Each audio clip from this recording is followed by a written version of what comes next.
You know, all this chatter is absolutely incredible, but I'm actually really burnt. I'm honestly like the happiest person you have ever met in your entire life. And I am absolutely sick of all of my soldiers, including Charlie, dying so you guys can mock each other. Mock away and see what happens. I am done with my soldiers dying while everyone just mocks each other. Mock, mock, mock. You think that that's a solution? You know, every major religion speaks out against mockery. And I saw mockery. And I saw a mob just energized with mockery, absolutely laughing. This is John Oliver. This is Matt Walsh. This is Louder with Crowder. This is all the mockery that's existed on both sides of the equation, and it's killing my soldiers, my people, and I'm done. I don't want to see my men die anymore. I'm sick of it. I'm sick. I didn't see Charlie die.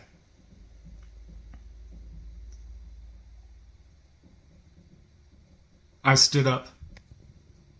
My soldiers stand up, I stand up. And I'm not apologizing for standing up. I did what I was trained to do. There's a moment in the now viral video of Charlie Kirk's assassination that has left millions of Americans stunned, angry, and asking, who is this man?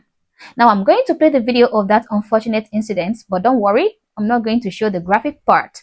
But I just want you guys to understand what I'm trying to discuss right here. Watch.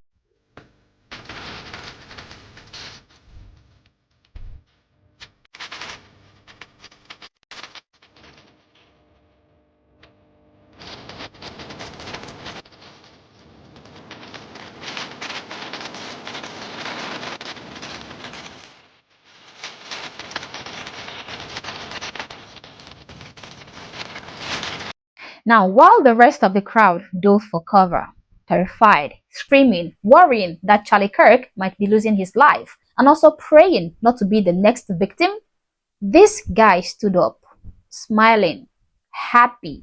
In fact, he couldn't contain his joy. He had to pump his fist in the air jubilantly over and over and over again, shouting, USA, USA, like this was some sort of football game. Now, nobody needs to tell you that this guy was happy Charlie lost his life. In fact, he was cheering and celebrating immediately Charlie Kirk was shot dead. He was captured red-handed on camera, and rightfully, people are calling him out for his hateful display. So I decided to look into this guy. I searched for him on Twitter, and yes, I found him. For some reason, he has a verified account on Twitter, but I don't think that his verification is organic because, of course, when I first found his account, it had only a couple of followers. But by the time he made this particular post, his followers had shot up to 2,500. And I'm sure that these are people who support his celebration of Charlie's assassination. His follower count was growing by the minute. So by now, it will be more than 2,500. You can go check. It looks like this guy did a thorough cleanup on his X account because even his past posts, the ones that are left, had a good number of views. So I think he has deleted a lot of things he posted in the past, because you can see that the oldest post was made in 2024 and all of his posts has huge number of views, okay, which means he has been posting regularly since 2024 up until now. But currently he has about 11 or 10 posts on his X account, and each of these posts have massive views. So it only tells us that he had cleaned up his Twitter account. So I don't know what he was trying to hide. Now, his Instagram clearly shows who he is: a liberal activist, an LGBTQ plus supporter, and it says Kamala 2028. Now, the post he made yesterday said, I promise to talk, but only after silence and only to two. I've already secured one. The other will come. I wish I could respond to anything coming in, but it is not possible. So forgive me. There is a lot of rage directed at me, but I promise you, you will understand when I speak, and I eagerly await a return to silence. Some are upset because I smile, some because I cheer, and others because they don't have the information yet. For everything Charlie represented, I was there for him, not for his words. I just wanted to meet him. Please, please, please. I'm not like everyone else. And it's not just to judge me by an edited clip. You would not wish it upon yourselves. Please. He later released a video explaining his actions, but he wasn't explaining, guys. He was reading to his phone. The event opened with music, people throwing hats, and loud exchanges from different parts of the crowd. Some shouted offensive remarks directed at the LGBT community, while others made disparaging comments about the Prophet of Islam. There were also cheers, boos, and offensive hand gestures, mockery. The atmosphere carried an energy of confrontation more than dialogue. The first debater tried to persuade Charlie to adopt Mormonism, but the exchange drifted into a disjointed back and forth of opinions. The audience eventually booed him off the platform. Another speaker raised the idea of restricting gun rights for transgender individuals. Citing Donald Trump as an influence, he began to reference statistics and posed a question. Charlie's response turned to the subject of gang violence as a part of the mass shooting statistics. At that point, I did not see what happened directly. My head was lowered while I listened. When I heard a sharp crack, at first I thought it might have been fireworks or a disruptive prank, so I looked up to the horizon for smoke. When none appeared, I realized it must have been a firearm. My friend reacted in horror, saying Charlie had been struck. His voice and description told me how serious it was. Based on his reaction, I believed Charlie had been gravely injured. I instinctively checked the security team's movement, though I have no affiliation with them. Realizing the situation was dangerous, I stood and shouted USA, not as a provocation, but to project strength, encourage others, and create a distraction that might help calm panic or even save lives. At that moment, no one knew whether this was a lone shooter or something coordinated. My friend was devastated. He admitted he admired Charlie deeply. I only knew Charlie through minimal content, but would never wish to celebrate harm to anyone. Because of my background as a soldier, I was able to stay calm under stress, focus on protecting and comforting my friend. Afterward, I called my wife to let her know I was safe. Once traffic eased, we left. The fact that this guy even had to read from somewhere in order to clarify himself just tells you how disingenuous he is. I can staunchly tell you now that this guy is a liar, and he deserves the calling out that he is receiving on the internet right now. He posted this photo on his page. Now I want you to look at this photo, guys. First, look at the guy wearing the Make America Great cap. Now, this clearly is an individual that supports Charlie Kirk. And I don't mean that you need to support Charlie Kirk to show empathy for his assassination, but you can see that this guy is terribly, terribly scared, okay? Now, look at his face. I mean, the guy in the red cap. He is clearly distressed. He is ducking for his life. Now, no one needs to tell you that this guy is in distress. Look at others around him. They are all scared. They are all ducking for their lives. Now, look at David. First, look at his face. What do you see? A smile. His fist is going up in the air. He doesn't look like he is ducking. He looks like he is cheering. You can see his fist going up in the air, joyfully. And mind you, this was immediately Charlie Kirk was shot. Watch this.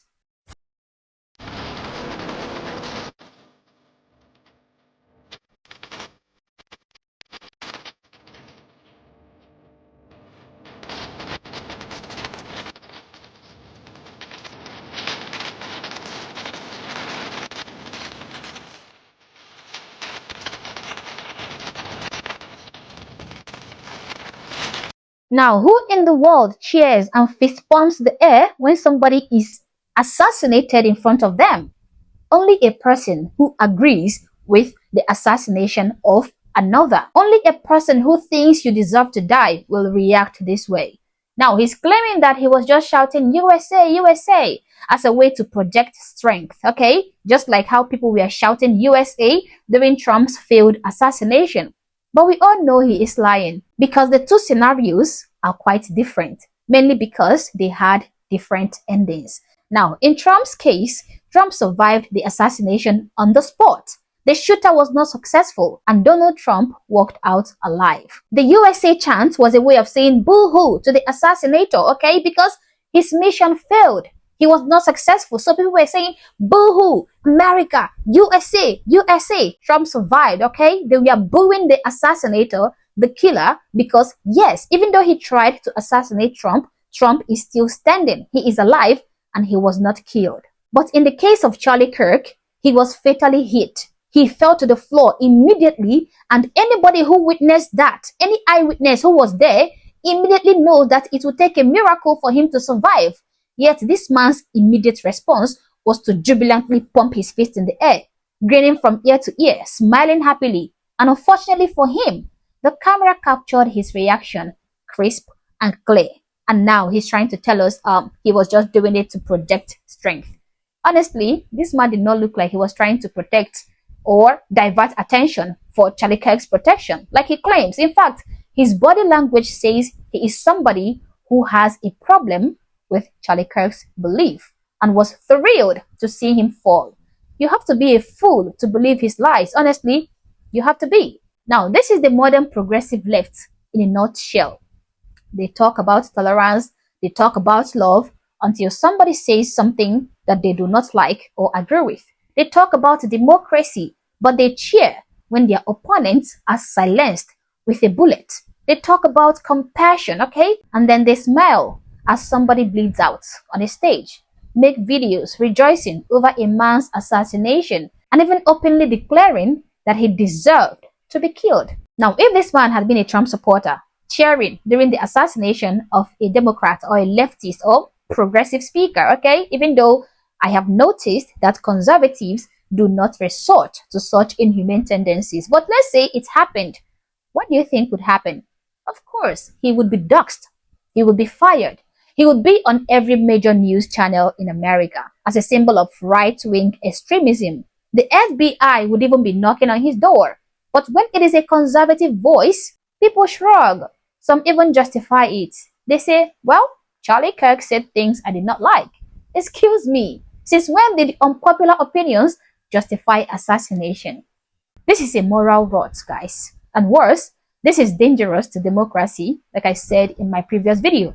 America works not because people agree on everything, but because they agree on the rules of disagreement, which is that they vote, they protest, they speak, and they debate, or they take it to court.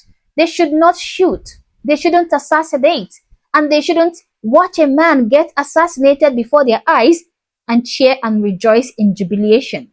This man, David, deserves any criticism he gets. In fact, he should be condemned by both sides. If the left has any integrity left, they should join in saying, David is wrong.